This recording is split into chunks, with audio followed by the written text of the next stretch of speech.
You know, changing the focus now from animals to people. Eunice Kennedy Shriver Day is just 8 days away, Saturday, September 24th. And it's a day that brings people together in various activities in honor of Shriver's impact on people living with intellectual disabilities. She began Camp Shriver, which started on our Maryland farm in Rockville and later turned into the Special Olympics. And this year, Special Olympics Maryland has big plans to celebrate that day, and we're honored to have President and CEO of Special Olympics Maryland, Jim Schmutz, joining us in the studio today to talk about it. Thanks so much for coming in. Kelly, thanks for having me. Appreciate it. This is a huge event coming up next Saturday. Tell us about it. It is. So it's really a celebration of the life of Mrs. Shriver. As you talked about, she started Special Olympics right here in Montgomery County down in Rockville in Maryland.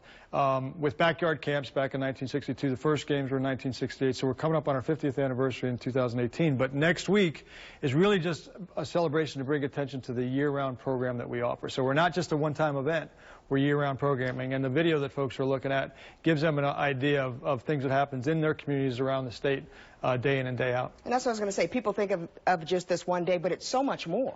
It is. And so next Saturday, we're in our fall season, so next Saturday and next weekend we'll have competitions going on in soccer, flag football, tennis, powerlifting, and some distance running, all out in communities, and they're leading up to our Fall Sports Festival, which is in October, a month from now, October 22nd, up at Mount St. Mary's. So how can people get involved, Jim? The best way for people to learn more about Special Olympics and what we do is to go to our website, somd.org. People can volunteer. We've got special events this weekend. In fact, on Sunday, we've got the Fort McHenry Tunnel Run, which is a fundraising event. People can come out and support us by walking or running in that event. So there's a lot of different ways, but the best way is to go to our website and learn more about what we're doing. Tell us about Eunice Kennedy Shriver. She touched so many people's lives. She did, and I'll tell you what, she was a ferocious lady. I mean, she was the right person at the right time. Her sister had an intellectual disability, and that was a huge motivator for her. But she was an advocate to her dying day for our athletes. And what she really did was show people what our athletes could do. She created a world of dignity and respect for our athletes. And through sport, we're creating a world, because of her legacy, where opportunity is not limited by disability. And she went through challenges of her own. She did. She went through her own challenges as it relates to just from working hard and trying to overcome people's biases and lack of understanding of individuals with intellectual disabilities. But she was a champion, and she did not take no for an answer. So if I'm sitting at home watching and I want to get involved, I want to volunteer, I want to help participate, what do I need to do? Yeah, so people can volunteer as coaches, they can volunteer as one-day event organizers. We have a volunteer director, his name's Jeff Abel. People can inquire through our website. That's really the best way to go online and see. We've got a calendar of events.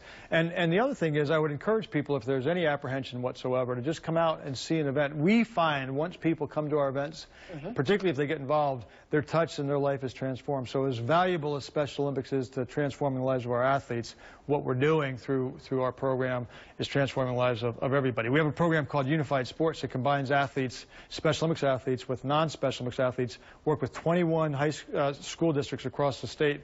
It's a high school program. We're in our tennis program right now, and we have they're doing matches now, and they'll have the state championship in November. And then you have cheerleading groups. We have one of our young ladies, her daughter's a cheerleader, and she's been involved in Yeah, cheerleading is an unbelievable up-and-coming sport, and we have a great team here. We took athletes out to the World Games, which were in Los Angeles, similar to the Olympic Games last year, 2015.